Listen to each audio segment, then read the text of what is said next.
प्रशासनामार्फत की त्यांना मेल आलेला आहे, थ्रेट आलेला आहे आणि त्याची चौकशी प्रशासन सकाळी सुद्धा त्यांनी सांगितलं की 6-7 वाजता त्यांनी चेक केलेला आहे, पण परत दुबारा काही होऊ नये म्हणून ते परत चेकिंग करतात. तर आपण पाहतोय विधान भवनाला बॉम्ब न उडवून देण्याची धमकी प्राप्त झालेली आहे. त्या पार्श्वभूमीवर आता हे सर्च ऑपरेशन सुरू आहे. नेमकी कुणी ही धमकी दिली, कोणत्या उद्देशाने दिली, त्या संदर्भातला तपास केला जातोय आणि आता या सगळ्या कर्मचाऱ्यांना विधान भवनाच्या बाहेर काढण्यात आलेला आहे. कुठे काही संशयास्पद वस्तू दिसतेय का त्याचा तपास आता पोलिसांकडून केला जातोय. धमकीचा हा मेल आल्याची माहिती सध्या समोर येतेय. विधान भवनाला बॉम्ब न उडवून देऊ अशी धमकी देणारा हा मेल प्राप्त झालेला आहे आणि त्या दृष्टीने आता तिथे तपास सुरू आहे. आपण पाहतोय प्रवेशद्वाराबाहेर सगळे कर्मचारी जमलेले आहेत. सध्या या ठिकाणी खरं तर अधिवेशन सुरू आहे आणि अधिवेशनादरम्यान असा प्रकार घडणं हे चिंताजनक मानलं जात आहे. एकीकडे आपण पाहतोय इराण विरुद्ध अमेरिका आणि इस्रायलचं युद्ध सुरू आहे, त्या दृष्टीनं संपूर्ण जगामध्ये अस्वस्थता आहे आणि दुसरीकडे अशा प्रकारे या धमक्या आल्यामुळे चिंतेचं वातावरण सध्या पाहायला मिळत आहे. विधान भवनाला ईमेलद्वारे ही धमकी आलेली आहे आणि त्या संदर्भातला आता तपास सुरू आहे. नेमकी कुणी या ठिकाणी ही धमकी दिली किंवा कुणी हा मेल केला आणि कोणत्या उद्देशाने केला या संदर्भात आता हा तपास केला जातोय. सध्या तरी हे जे कर्मचारी आहेत ते रोजच्या वेळेप्रमाणे इथे आलेले आहेत आणि त्यांना आता बाहेरच रोखण्यात आल्याची माहिती आहे. संदीप क्षीरसागर या संदर्भात माध्यमांशी संवाद साधतायत. माझी लक्षवेधी होती, काल लागली नाही म्हणून आज लवकर आलो मी आणि आल्यानंतर पहिल्यांदा गेट बंद बघितला. कधी असं आपल्याला दिसत नाही म्हणून आल्यानंतर जेव्हा विचारलं तर ही चेकिंग चालू आहे. पहिले सकाळीच्या म्हणजे 6-7 वाजता पण चेकिंग केली आणि आता परत ते चेकिंग करतात. म्हणजे काहीतरी ट्रेट आला असेल असं मला वाटतं. माहिती मिळते की मिसाईल अटॅक होईल अशा प्रकारचा मजकूर आहे असं काहीतरी. नाही मला माहित नाही. तुम्हाला माहिती असेल तर मला हे माहिती. अधिकाऱ्यांसोबत काही बोलणं झालं? मी तुम्हाला तेच सांगितलं की मला जी माहिती आहे काहीतरी थ्रेट आलेला आहे आणि त्याची चेकिंग ते करतात.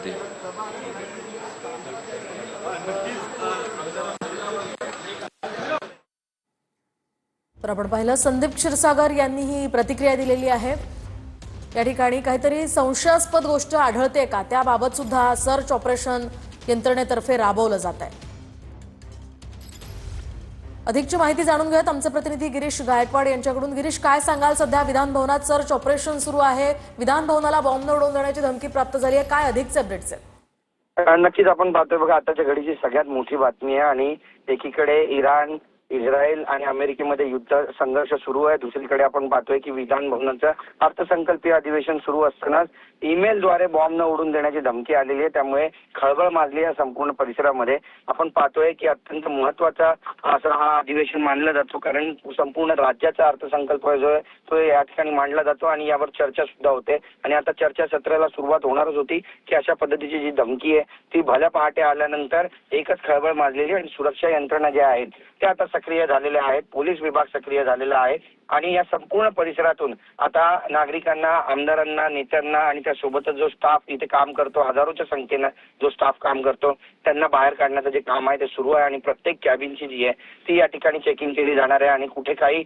संशयास्पद गोष्टी आढळत आहेत का हे सुद्धा पाहिलं जाणार आहे. आणि त्यासोबतच बाहेरून जे लोक येतात त्यांचे पासेस सुद्धा आता पूर्णपणे बंद होतील अशी जी माहिती आहे ती मिळते. त्यामुळे एकंदरीतच आता विधानसभा अध्यक्षांची याबद्दलची काय भूमिका आहे हे सुद्धा पाहणं महत्त्वाचं ठरणार आहे. पण जी माहिती समोर येते त्यानुसार कडेकोट पोलीस बंदोबस्त या संपूर्ण परिसरामध्ये ठेवण्याचे जे आदेश आहेत ते विधानसभा अध्यक्षांकडून देण्यात आलेले आहेत. त्यासोबतच बॉम्ब स्क्वॉड पथकाला देखील या ठिकाणी पाचारण करण्यात आल्याची माहिती मिळते आणि त्यासोबतच जे डॉग स्क्वॉड पथक आहे त्याला देखील या ठिकाणी रवाना करण्यात आलेला आहे. त्यामुळे या संपूर्ण परिसराची आता छानबीन होईल, तपासणी होईल आणि काही संशयास्पद वस्तू आढळत आहेत का त्याची देखील पाहणी केली जाईल. मात्र या घटनेनंतर या संपूर्ण परिसरामध्ये आता चिंतेचं वातावरण काहीशा प्रमाणामध्ये पाहायला मिळतंय.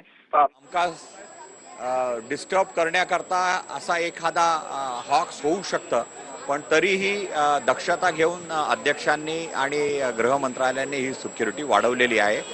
पण सर विधान भवनामध्ये हा धमकीचा मेल आला आहे. कामकाज या ठिकाणी चालतं आणि अर्थसंकल्प अधिवेशन सुरू आहे, त्यामध्ये हा धमकीचा मेल आला आहे. आपल्या सगळ्यांना माहिती आहे की अनेक विधानसभाच्या सदस्यांना धमक्यांचे मेल यायला लागले आहे. कोणी बिश्नोई गँग म्हणून आमचे साजिद पठाण साहेब अकोल्यावाला आहे, त्यांना आलेली आहे. तो मुद्दा गाजला आणि त्यानंतर आज थेट विधानसभेपर्यंत ही मेल आलेली आहे. ही अत्यंत गंभीर बाब आहे आणि कुठेतरी याची सखोल चौकशी होऊन सिक्युरिटी जी आहे ते वाढवण्यात यावी अशी मला. पण हे होऊ शकतं की कामकाज डिस्टर्ब करण्याकरता सुद्धा अशी मेल येऊ शकते, याची शक्यता नाकारता येत नाही. कोणाकडनं आला अजून काही माहिती नाही. मी एकदा अध्यक्षांशी बोलल्यानंतरच मग काही कमेंट. धन्यवाद.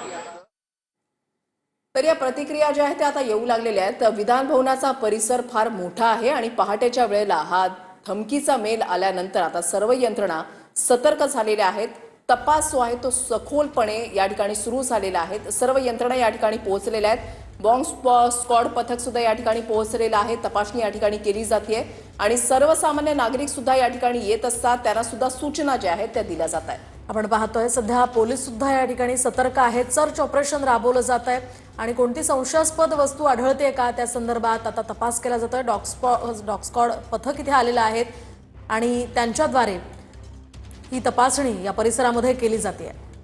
विधान भवनला बॉम्ब न उडून देण्याची ईमेलद्वारे धमकी देण्यात आलेली आहे आणि त्याच्यानंतर आता हा तपास जो आहे तो सुरू झालेला आहे. TV9 मराठीवर एक्सक्लुझिव्ह दृश्य आपण या ठिकाणी पाहताय. विविध पथकं या ठिकाणी आलेले आहेत. यंत्रणा अलर्ट झालेल्या आहेत आणि एकूणच पूर्णपणे खबरदारी जी आहे ती घेतली जाते. एकतर अर्थसंकल्पीय अधिवेशन सुरू आहे आणि ज्या प्रतिक्रिया येत आहेत की अधिवेशन चालू नये किंवा डिस्टर्ब करण्यात यावं यासाठी कदाचित हा प्रकार केला जाऊ शकतो अशी सुद्धा माहिती मिळते. अशा सुद्धा प्रतिक्रिया दिल्या जात आहेत. गिरीश गायकवाड आमचे प्रतिनिधी आमच्या सोबत आहेत. गिरीश, सध्या काय माहिती दिली जाते, काही अपडेट्स आहेत का? सध्या जी प्राथमिक माहिती मिळते त्यानुसार एक मेल या ठिकाणी पोहोचलेला आहे, पण या मेल बाबत कमालीची गुप्तता बाळगली जाते. कारण तपासाचा हा संपूर्ण भाग आहे, त्यामुळे माहिती उघड केली जात नाहीये आणि तपास यंत्रणा ज्या आहेत त्यांना सतर्क करण्यात आलेला आहे. आणि त्यासोबतच संपूर्ण विधान भवन परिसराला बॉम्ब उडून देऊ अशी धमकी या ईमेलमध्ये प्राप्त झालेली. आपण जर पाहिलं तर 2 आठवड्यापूर्वी दिल्ली विधानसभेला सुद्धा बॉम्बस्फोटानं उडून देण्याची धमकी मिळाली होती आणि खालिस्तानी ग्रुपच्या नावानं हा ईमेल आला होता आणि सकाळी आर्मी व एअरफोर्स शाळेलाही याच स्वरूपाची धमकी मिळाली होती. आणि त्यानंतर आता आपण पाहतोय की महाराष्ट्र विधान भवनाला उडून देण्याची ही धमकी मिळाली आहे. त्यामुळे याचं काही इंटरकनेक्शन आहे का याचा देखील तपास आता तपास यंत्रणांकडून केला जाणार आहे. पण आपण पाहतोय की या सगळ्या घटनेनंतर हा संपूर्ण जो मोठा परिसर आहे, जवळपास 25 ते 30 एकरचा हा संपूर्ण परिसर आहे विधान भवनाचा, या संपूर्ण परिसरामध्ये आता हाय अलर्ट करण्यात आलेला आहे. आणि हा हॉक्स मेल आहे की खरंच अशा पद्धतीचे काही तार झुकत आहेत का या संदर्भात देखील दखल घेतली जाते. आणि अत्यंत गंभीर स्वरूपाचे जे पावलं आहेत ते या ठिकाणी उचलली जाणार आहेत असे सुद्धा समजते. विधानसभा अध्यक्ष राहुल नार्वेकर यांनी स्वतः या सगळ्या संदर्भातली माहिती घेतलेली आहे. ते स्वतः तपास यंत्रणांशी सुद्धा बोलतायत आणि त्यासोबत जे सचिव आहेत विधान भवनाचे त्यांच्याशी सुद्धा त्यांचं बोलणं झालेलं आहे. आणि एकंदरीतच संपूर्ण विधान भवनाचा जो परिसर आहे त्यामध्ये काळेकोट सुरक्षा बंदोबस्त वाढवण्याचे जे आदेश आहेत ते सध्या दिलेले आहेत. डॉग स्क्वॉड पथक या ठिकाणी रवाना झालेलं आहे. त्यासोबतच बॉम्ब स्क्वॉड पथकाला सुद्धा अवघ्या काही वेळामध्ये या ठिकाणी रवाना करण्यात येणार आहे अशी माहिती मिळते. त्यामुळे तपास यंत्रणा अलर्ट मोडवर आहेत. आपण पाहतोय की एकीकडे युद्धाचं सावट संपूर्ण जगावरती असताना, मिडल ईस्टवर असताना त्याचे जे दुष्परिणाम आहेत ते सुद्धा मुंबईवर आणि महाराष्ट्रातील 36 जिल्ह्यांमध्ये स्पष्टपणे पाहायला मिळतात. त्यामुळे पॅनिक स्वरूपाची एक जी परिस्थिती आहे ती सध्या विधान भवनामध्ये स्पष्टपणे जाणवते. कारण बॉम्बस्फोटाची ही थेट धमकी आहे. सर्व महाराष्ट्राचे जे आमदार आहेत ते या ठिकाणी येतात, चर्चा करतात, बैठका करतात, बोलतात आणि विविध विषय मांडतात. विरोधक आपल्या पायऱ्यांवर विरोध करत असतात, सत्ताधाऱ्यांना घेण्याचा प्रयत्न करत असतात. त्यामुळे या अर्थसंकल्पाचं महत्व महाराष्ट्राच्या राजकारणामध्ये फार मोठं आहे.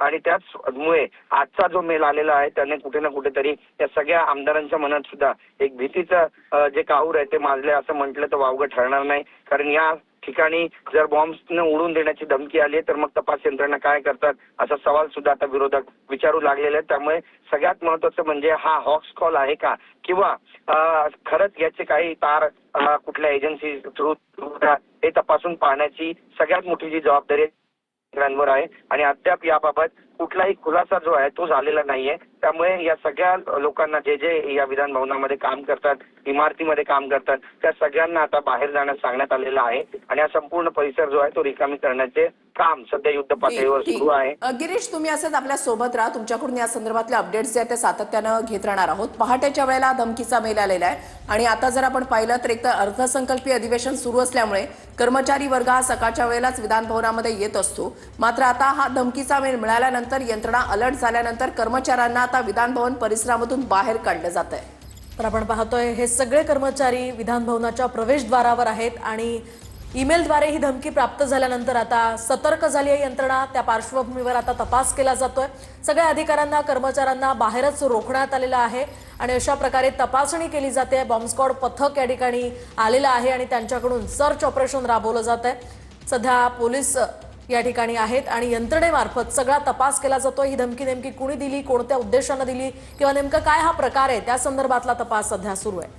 आपले प्रतिनिधी गिरीश गायकवाड यांनी दिलेल्या माहितीनुसार होतं आणि त्यांच्या पावलावर पाऊल टाकून त्यांची वाटचाल केलेली होती आणि मी सुद्धा याच पद्धतीने वाटचाल करण्याचा आपल्या सगळ्यांना मी शब्द देते. ताई, आता काही वेळापूर्वीच विधानसभेवर बॉम्ब असल्याची एक थ्रेट आलेला आहे आणि असा मेल आला होता, त्यामुळे आता विधानसभा खाली केलेली आहे.